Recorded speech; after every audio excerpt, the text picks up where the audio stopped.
Bismillahirrahmanirrahim. Alhamdulillahirabbil alamin. Wa bihi nasta'inu ala umuri dunya waddin. Wassalatu wassalam ala asyrafil anbiya wal mursalin sayyidina Muhammadin wa ala alihi wa sahbihi ajma'in. Qala al-musanniful imam Hujjatul Islam Abu Hamid Muhammad bin Muhammad Al-Ghazali rahimahullah wa nafa'ana bi ulumihi.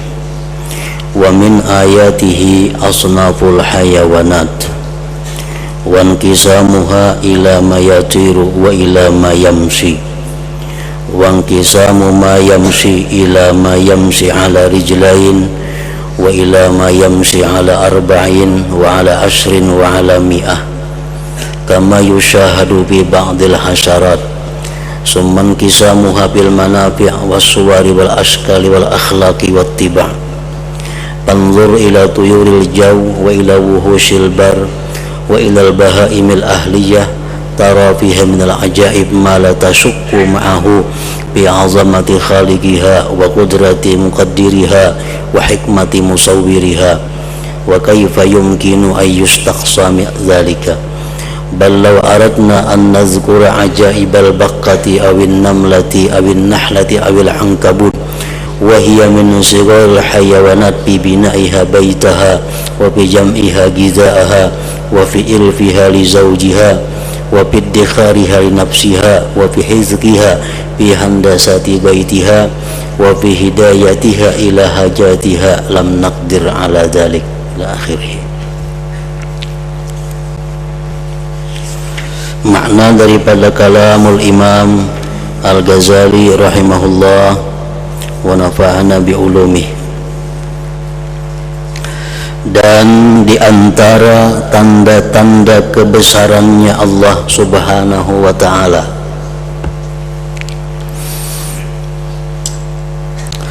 adalah bermacam-macam binatang atau hewan. Dalam bab ini Imam Al-Ghazali masih membicarakan bahan-bahan untuk tafakkur.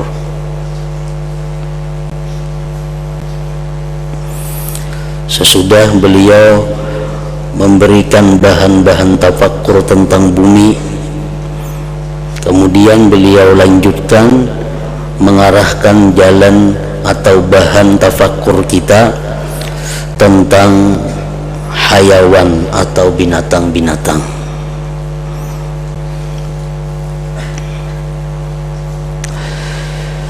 Dan di antara tanda-tanda kebesaran Allah adalah bermacam-macam binatang. Dan terbaginya binatang itu kepada yang terbang dan yang berjalan. Ada lagi yang menyelam. Dan terbaginya binatang yang berjalan kepada yang berjalan di atas dua kaki, kayak ayam itik. Dan kepada yang berjalan di atas 4 kaki, kambing contohnya. Dan di atas 10 kaki, dan di atas 100 kaki. Ada binatang yang mempunyai 100 kaki, seperti yang disaksikan pada sebagian serangga. Kemudian pembagiannya tentang kemanfaatan, rupa, bentuk, akhlak, dan tabiat. Jadi binatang-binatang itu tidak terlepas daripada manfaat yang dititipkan Allah di situ. Baik manfaat itu secara langsung atau manfaat itu tidak langsung. Berlain-lain rupanya, berlain-lain bentuknya, akhlak dan tabiatnya. Ada binatang yang sangat pemarah, ada binatang yang rakus, ada binatang yang tawadu, ada binatang yang tamak, ada binatang yang qanaah, macam-macam tabiat atau akhlak daripada binatang itu.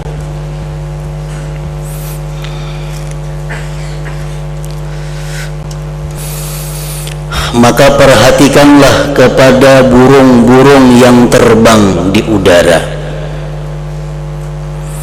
kepada binatang-binatang yang liar di darat, binatang liar, binatang hutan, dan binatang-binatang yang jinak.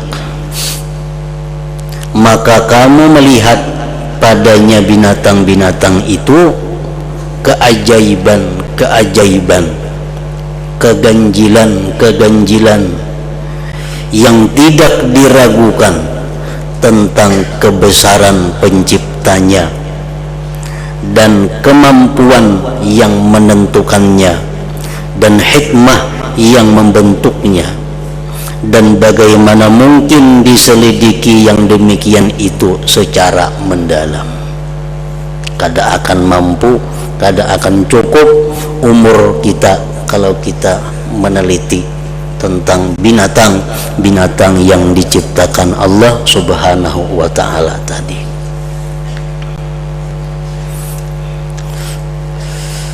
Dan di dalam Al-Quran cukup banyak surat-surat yang dinamai dengan nama binatang, seperti Al-Baqarah sapi, ada surah An-Namal surah semut, ada An-Nahl surah lebah atau wanyi, ada lagi Al-Ankabut surah kabibitak atau laba-laba.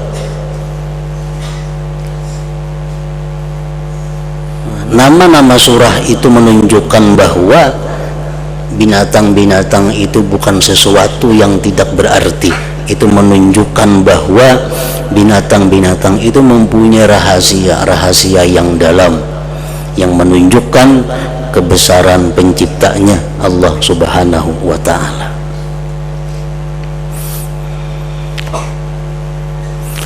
Di dalam Al-Quran Allah Subhanahu wa ta'ala menyebutkan dalam surat Al-Ankabut, surat laba-laba, Mathalul ladzina takhadhu min dunillahi awliya kamathalil ankabut ittakhazat baita wa inna awhanal buyut labaitul ankabut law kanu ya'lamun. Perumpamaan orang-orang yang menjadikan selain Allah Tuhan, orang yang bertuhan selain Allah, orang yang berpegang kepada selain Allah, orang yang mengandalkan selain Allah. Itu Allah mengatakan seperti kabibitak yang membikin rumah. Kalau kita bertuhan selain Allah atau berpegang, bersandar kepada selain Allah, seperti laba-laba kabibitak yang mengulah rumah. Dan bahwa paling lemah rumah itu rumah kabibitak. Paling lemah rumah kabibitak, jikalau mereka mengetahui. Nah, dalam ayat ini Allah menyebut nama binatang Al-Ankabut. Di dalam surat lain Allah berfirman, ya ayyuhan nas duriba mathalun fastami'u lah. Hai manusia, ada satu contoh, maka perhatikanlah. Innal ladzina tad'una min dunillahi la yakhluqu dzubaba wala wijtama'u lah. Sesungguhnya orang-orang yang kalian sembah selain Allah, siapa yang kita sembah selain Allah, siapa yang kita percayai selain Allah, siapa yang kita pegang, kita sandari selain Allah, mereka itu tidak mampu membikin lalat. Sekalipun mereka berkumpul seluruhnya, Tuhan, andai kata ada Tuhan selain Allah itu berkumpul mengulah seikung lalat kada kawa. Apalagi patung-patung berhala-berhala. Wa iyyaslubuhum adz-dzubabu syai'a la yastanqidhuhu minhu. Dan jikalau mengambil akan berhala-berhala itu oleh lalat sesuatu, misalnya di berhala itu ada sesuatu diambil oleh lalat, mereka tidak bisa melepaskan daripadanya. Kadang kau menangkis berhala-berhala itu. Da'ufat talibu wal matlub, lemah yang menyembah dan yang disembah. Nah, banyak lagi Allah menyebutkan binatang-binatang di dalam Al-Quran, binatang-binatang yang halus. Lalat itu binatang halus, kabibitak binatang yang lemah. Nah, lalu orang-orang Yahudi dan orang-orang musyrikin, mereka itu berkata, ma balul ankabut wal dzubab yuzkaran fi kitabillah. Bagaimana disebut itu kabibitak, lalat dalam Al-Quran? Nah, apa Allah itu? Kalau Allah itu maha tinggi, kalau Allah itu maha besar, Allah itu maha mulia, kenapa dalam Al-Quran itu ada kisah lalat, kisah kabibitak? Itu menunjukkan bahwa Quran itu kada benar dari Allah, ujar orang-orang kafir. Nah, lalu Allah menurunkan ayat, innallaha la yastahi ay yadriba mathalan ma ba'udatan fama fawqaha. Allah itu kadang merasa malu mengulahkan contoh dalam Al-Quran itu nyamuk sekalipun atau yang selebihnya. Allah kadang merasa malu, kadang merasa rendah mengulah contoh itu lalat, nyamuk. Kenapa? Karena walaupun itu halus, hina, walaupun berkumpul seduniaan, kali bisa maulahnya.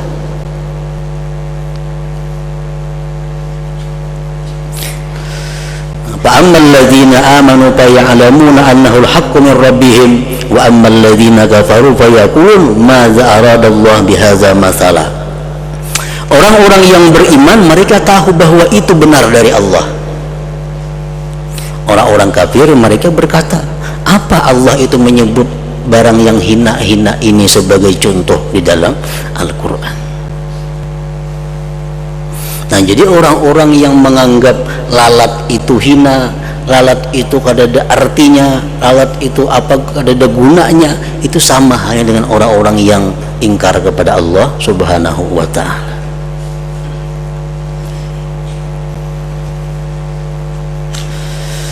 Bahkan jikalau kita hendak menyebutkan keajaiban kutu busuk atau pimpijit, bakah,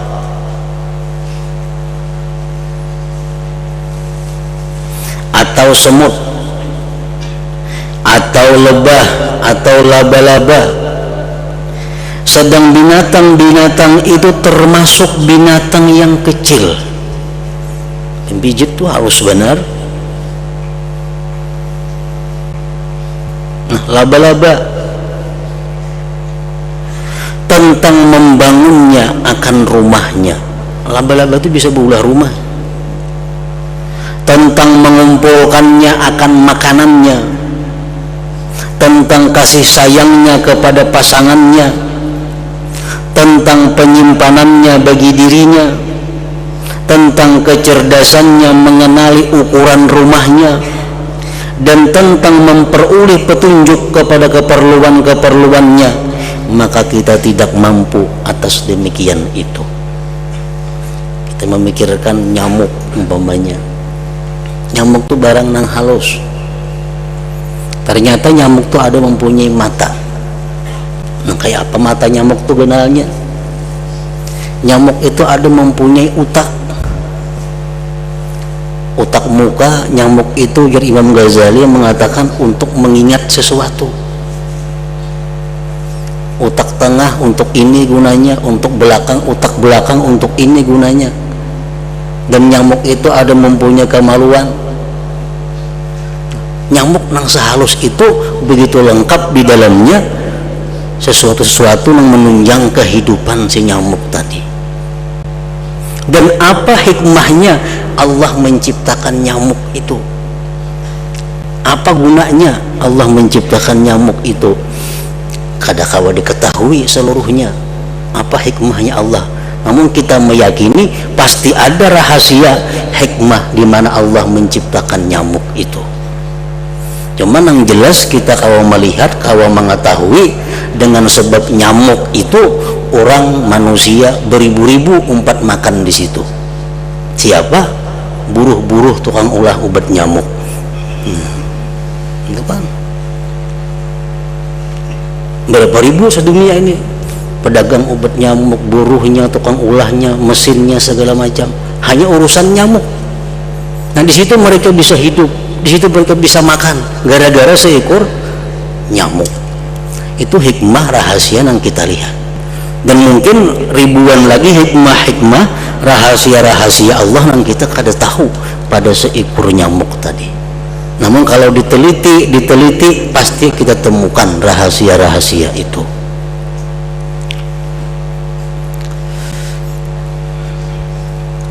Imam Al-Qazwini mengatakan mengenai pimpijit binatang halus, binatang nang hina. Ujar sidin idza suhikat wa ju'ilat fi suqbatil ihlil nafa'at min usril baul.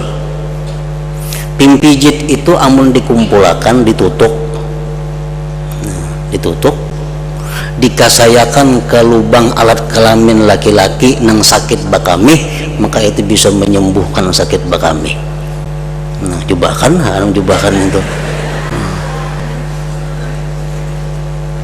itu yang diteliti oleh Al-Imam Al-Qazwini.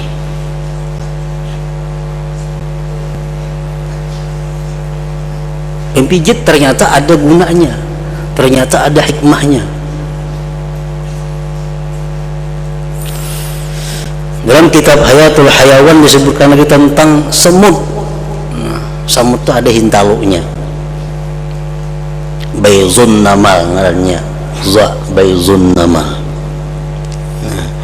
Bayzun namal itu disebutkan di dalam kitab itu, kalaunya ditumbuk, ditutuk jadi serbuk, dikasayakan ke sesuatu tempat di tubuh kita ini, maka di tempat itu kada akan mau tumbuh bulu atau rambut.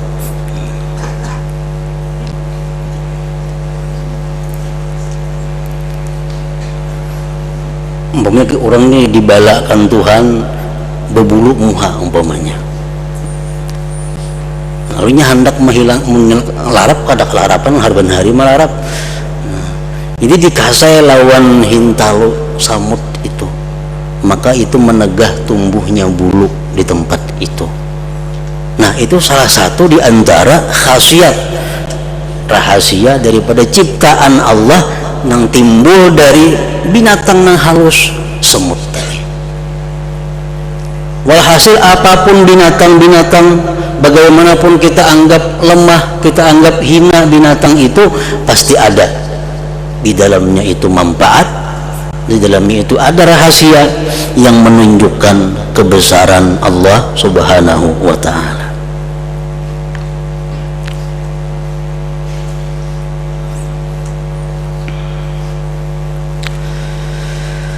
Maka kamu melihat laba-laba, maka bibitak nih, membangun rumahnya di atas tepi sungai, lalu ia mencari pertama-tama dua tempat yang berdekatan.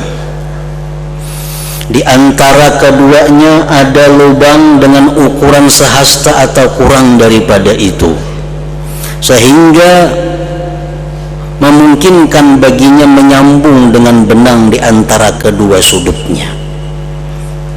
Kemudian ia mulai dengan melimparkan air liurnya menjadi benangnya atas satu sisi agar melekat dengannya. Kemudian ia pergi ke sisi yang lain, maka ia mengukuhkan sudut yang lain dari benang. Kemudian seperti itulah ia pulang pergi yang kedua dan yang ketiga, laba-laba tadi. Dan ia menjadikan jauhnya antara keduanya itu berkesesuaian dengan kesesuaian secara ukuran. padahal ada bisi mitiran laba-laba itunya. Sehingga apabila ia telah mengukuhkan ikatan-ikatan pembalut dan telah menyusun benang-benang seperti tenunan kain, niscaya ia menyibukkan diri dengan lintangnya. Lalu ia meletakkan benang lintang itu di atas benang bujur dan mengaitkan sebagiannya kepada sebagian yang lain. Dan ia mengukuhkan ikatan atas tempat bertemunya benang lintang dengan benang bujur. Dan ia menjaga pada sekalian yang demikian itu akan kesesuaian ukuran. Dan ia menjadikan sarangnya itu, rumahnya itu, yang demikian itu jaring yang jatuh di dalamnya kutu dan lalat. Jadi sarang kabibitak itu berfungsi sebagai penjaring, penangkap makanan-makanan untuk inya. Dan ia, si laba-laba tadi, duduk di suatu sudut dengan menunggu jatuhnya binatang buruan di dalam jaring. Nah, ini laba-laba ini sifatnya menunggu aja dengan makanan itu. Ini kada bercari kayak orang lain, kabibitak nih sifatnya menunggu di dalam rumahnya. Kayaknya ada lalat yang masuk, kejerikit di situ. Kalau binatang buruan jatuh, maka ia bersegera kepada mengambilnya dan memakannya. Jika ia lemah dari berburu seperti itu, maka ia, si laba-laba tadi, mencari untuk dirinya suatu sudut dinding dan ia menyambung di antara dua tepi sudut dengan benang. Kemudian ia menggantungkan dirinya padanya dengan benang yang lain, dan ia tetap menundukkan kepala di udara di mana ia menunggu lalat yang terbang. Maka apabila lalat terbang, maka laba-laba itu menjatuhkan dirinya kepadanya lalu menangkapnya, dan ia melipat benang di atasnya, di atas kedua kakinya, dan mengukuhkannya, kemudian ia memakannya. Para ulama hikmah mengatakan, aqnaul asya al-ankabut, paling kanaah itu adalah kabibitak. Kabibitak ini binatang yang paling kanaah. Ini bercari di sarangnya aja, kada mau keluar pada sarang. Jadi binatang apa yang paling kanaah? Al-ankabut, binatang kabibitak. Binatang apa yang paling tamak? Az-zubab, lalat. Samuan dihinggapi, wadah yang nyaman-nyaman dihinggapinya, gula dihinggapi, sampai kuturang pun dihinggapi lalat. Nah, hikmah Allah subhanahu wa ta'ala, laba-laba ini adalah binatang paling kanaah dan lalat binatang paling tamak. Ternyata makanannya itu selaba-laba adalah lalat. Allah jadikan orang yang tamak itu akan termakan oleh orang yang kanaah. Nah, faja'alallah rizqal aqnail asya bi ahrasil asya subhanallatifil khabir. Allah menjadikan rezeki paling kanaah binatang kabibitak tadi pada paling tamak binatang, yaitu laba-laba, yaitu zubab, lalat tadi. Fa subhanallah al-latifil khabir.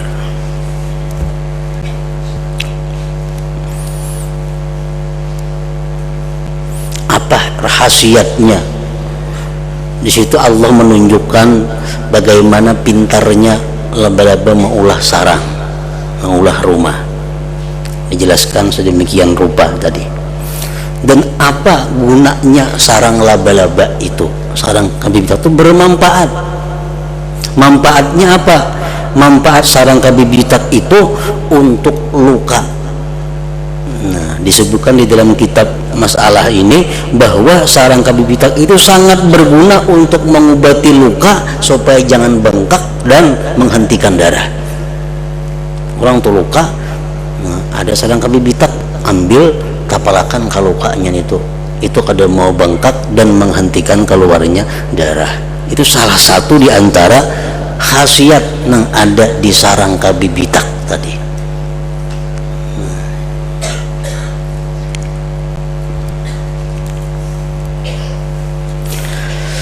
Dan tidak ada binatang yang kecil maupun yang besar kecuali padanya ada keajaiban yang tidak dapat dihitung. Ada kalau dihitung keajaiban.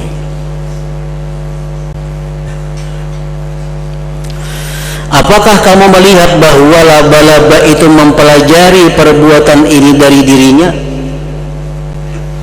Mungkinkah laba-laba itu belajarnya seorang bisa macam itu mengolah sarang demikian bagusnya? Atau itu ada dengan sendirinya? Maulah sarang itu ada seorangannya? Ada mau. Atau diadakan oleh manusia kada bisa mengolah sarang kabibitak? Atau diajarkannya?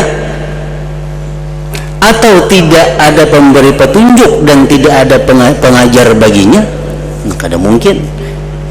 Pasti laba-laba itu mendapat petunjuk hidayah dari Allah Subhanahu wa ta'ala bagaimana caranya maulah sarang untuk kehidupan si kabibitak tadi. Nah, itu menunjukkan bahwa Maha Alim, Maha segala-galanya, yang menciptakan laba-laba itu Allah Subhanahu wa ta'ala. Nah, ini merupakan bahan tafakur, bahan pemikiran yang apabila berujung kepada pengakuan Maha Suci Allah, bila mana tafakur itu berakhir dengan Maha Hebat Allah, tafakur kita berujung dengan Maha Besar kuasa Allah, maka tafakur tadi mendapatkan nilai pahala lebih baik daripada ibadah 1 tahun.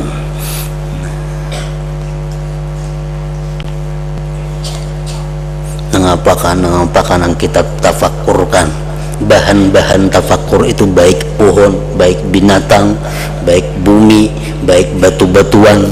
Tafakur kita renungi, ujungnya kita mengakui bahwa itu adalah kebesaran Allah. Nah, itu namanya tafakur yang bernilai pahala besar tadi.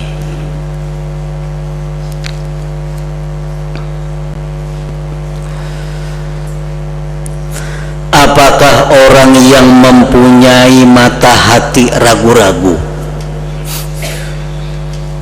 bahwa laba-laba itu adalah binatang yang miskin, yang patut dikasihani, lemah, tidak ada kemampuan?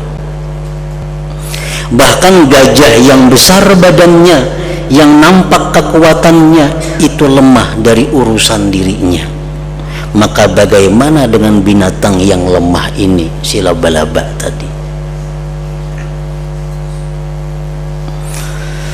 Apakah laba-laba dengan bentuknya, rupanya, gerakannya, petunjuknya, dan keajaiban-keajaiban ciptaannya itu tidak menjadi saksi bagi yang menjadikannya? Yang maha bijaksana dan penciptanya yang maha kuasa lagi maha mengetahui. Jelas itu adalah menunjukkan, menjadinya saksi bahwa yang menciptakan itu adalah Allah Subhanahu wa ta'ala.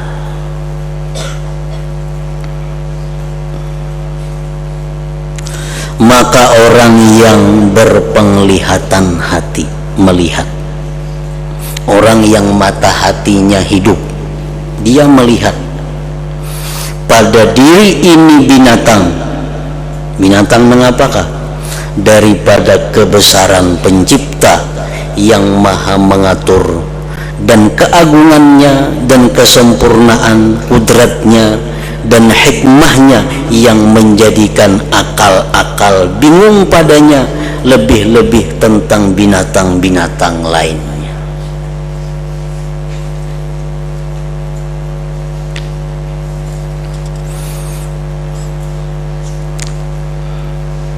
Jadi kalau kita melihat bumi itu sudah menunjukkan keajaiban Allah.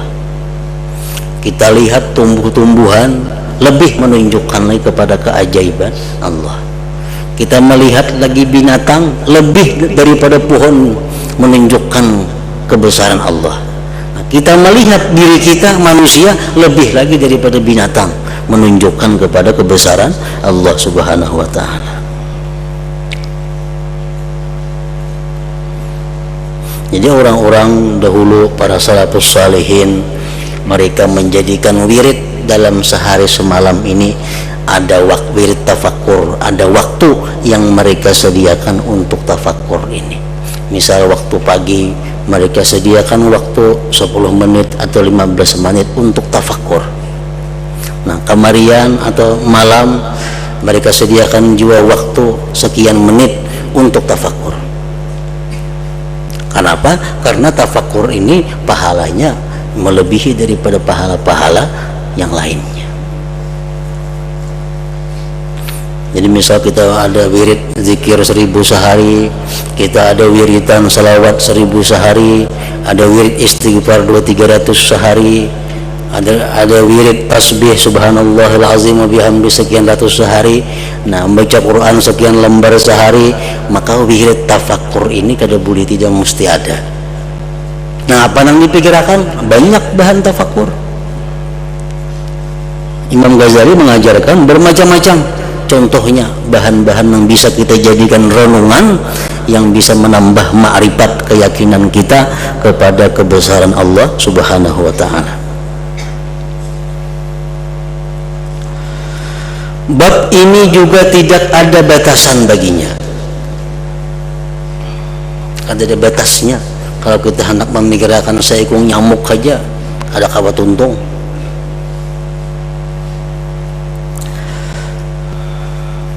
Sesungguhnya binatang-binatang, bentuk-bentuknya, akhlaknya, dan tabiat-tabiatnya itu tidak terbatas.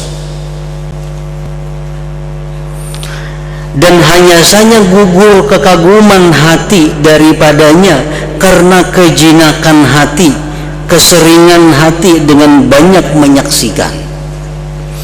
Kenapa kita melihat nyamuk kada tergugah? Kenapa kita melihat lalat kada tergugah tafakkur? Kenapa kita melihat iwak kada tergugah tafakkur? Karena kerancakan melihat. Karena kerancakan melihat lalat, kerancakan melihat nyamuk, kerancakan melihat iwak, lalu pengaruhnya itu gugur di hati kita, sehingga menjadi biasa. Dan hanya saja gugur kekaguman hati daripadanya karena kejinakan hati dengan banyak menyaksikan.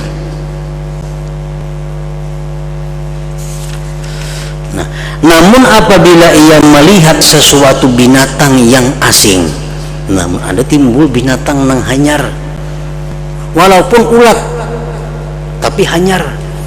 Ini binatang hanyar nang kita lihat, niscaya membarulah kekagumannya. Aneh, kita asa kagum. Kita melihat kambing punya betisnya biasa 4, ada kambing 10 betisnya. Nah, kita pasti kagum melihat. Kenapa? Karena ini baru disaksikan. Niscaya membarulah kekagumannya dan ia berkata subhanallah. Padahal biasa ribuan kambing ada pernah subhanallah, karena kerancakan melihat. Tapi karena ada kambing yang aneh, yang baru, lalu subhanallah, alangkah mengagumkannya.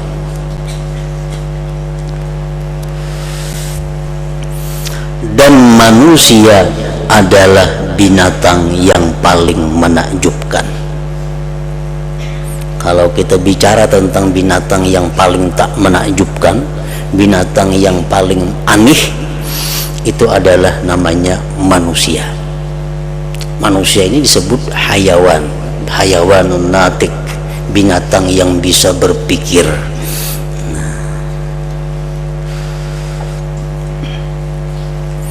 Dan manusia adalah binatang yang paling menakjubkan.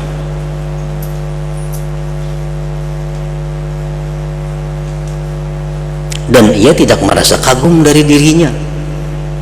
Kita nih padahal paling aneh ciptaan Allah. Seharap apa aja binatang adalah binatang yang bisa sepeda motor, yang bisa menyupir, kan ada. Tapi kalau manusia jadi pilot macam-macam. Nah, dan manusia adalah merupakan binatang yang paling menakjubkan dan ia tidak merasa kagum dari dirinya.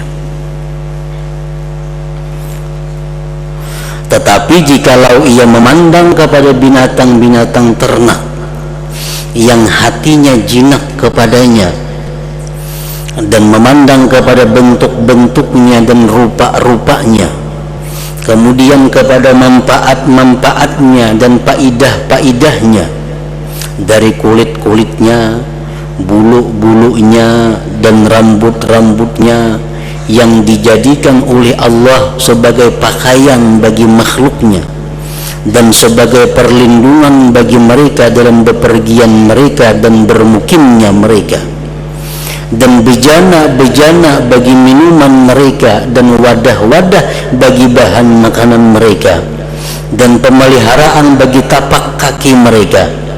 Dan dia Allah menjadikan air susunya dan dagingnya binatang tadi makanan bagi mereka manusia. Kemudian dia Allah menjadikan sebagiannya hiasan bagi kendaraan dan sebagiannya binatang untuk pembawa beban-beban yang berat yang menempuh desa-desa dan padang-padang yang jauh.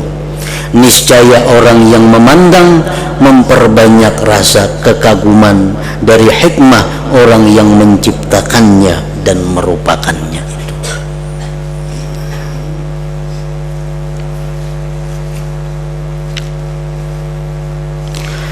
Sesungguhnya dia Allah tidak menciptakannya melainkan dengan ilmu yang meliputi dengan seluruh manfaat-manfaatnya yang mendahului atas ciptaannya kepadanya. Artinya Allah itu sebelum menjadikan nyamuk umpamanya, itu Allah sudah mengetahui nyamuknya seperti ini, manfaatnya ini, bahayanya ini, macam-macam sudah diketahui oleh Allah.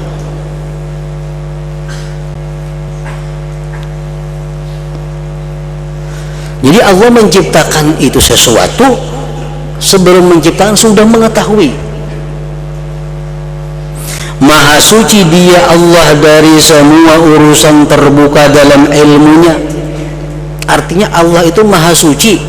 Kada mungkin, mustahil baru tahu manfaat itu barang sudah diciptakan, kada mau. Begitu diciptakan nyamuk hanya tahu manfaatnya ini nak kada mau. Sebelum Allah menciptakan sesuatu, Allah sudah tahu manfaatnya ini. Dengan tanpa tafakur, berpikirlah Allah mau, kada berpikir. Berpikir itu manusia, makhluk yang berpikir sebelum menciptakan sesuatu. Allah kada berpikir. Dan tanpa angan-angan dan pemikiran, dan tanpa minta pertolongan menteri atau penasihat, maka dia adalah yang maha mengetahui, yang maha waspada, yang maha bijaksana dan maha kuasa. Nah, jadi kita kada heran kalau ada orang-orang dahulu, orang-orang salihin dahulu berkata, ma ra'aitu syai'an illa ra'aitullah fihi. Aku tidak melihat sesuatu melainkan aku melihat Allah pada sesuatu itu. Kenapa? Karena mereka mengetahui, merenungi bahwa setiap sesuatu itu pasti ada keajaiban yang menunjukkan kebesaran Allah Subhanahu wa taala. Mereka melihat binatang, mereka ingat kepada Allah. Melihat pohon, ingat kepada Allah. Ma ra'aitu syai'an illa ra'aitullah fihi.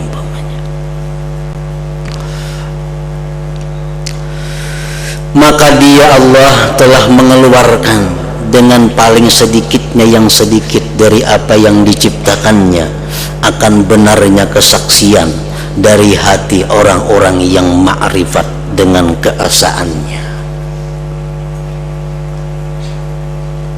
Maka tidak ada bagi makhluk selain tunduk terhadap keperkasaannya dan kudratnya dan mengaku dengan ketuhanannya dan ikrar dengan kelemahan dari mengetahui keagungannya dan kebesarannya.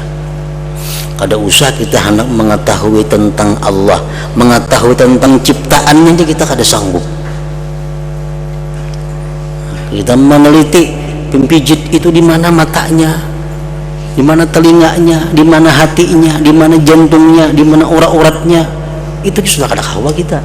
Itu hanya ciptaan yang halus dari Allah. Mengetahui hakikat ciptaan Allah aja kita kada mampu, apalagi mengetahui hakikat tentang Allah Subhanahu wa ta'ala yang menciptakan itu.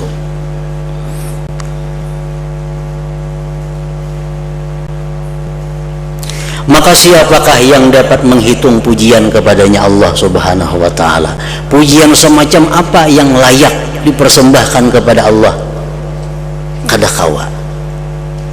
Sehebat apapun kita memuji Allah, masih kurang daripada yang sebenarnya. Kalau kita biasa memuji makhluk Allah selain daripada Rasulullah, pujian itu pasti berlebihan daripada yang sebenarnya. Kita memuji makhluk Allah selain daripada Nabi kita puji orang itu ini, pujian itu lebih daripada sebujurnya. Padahal kada sehebat itu, Pak. Nah, tapi kalau kita memuji Allah, kita memuji Rasulullah, bagaimanapun pujian kita masih kurang dari kehebatan yang ada pada Allah Subhanahu wa ta'ala dan yang ada pada Rasulullah sallallahu alaihi wasallam. Makanya Rasulullah memuji Allah dengan perkataan, sebagaimana engkau memuji dirimu. Nah, ya Allah, aku memuji engkau sebagaimana engkau memuji dirimu. Karena hanya macam itu engkau. Maka siapakah yang dapat menghitung pujian kepadanya? Bahkan dia itu sebagaimana dia memuji atas zatnya sendiri. Sesungguhnya akhir ma'rifat kita adalah pengakuan dengan kelemahan daripada mengenalnya.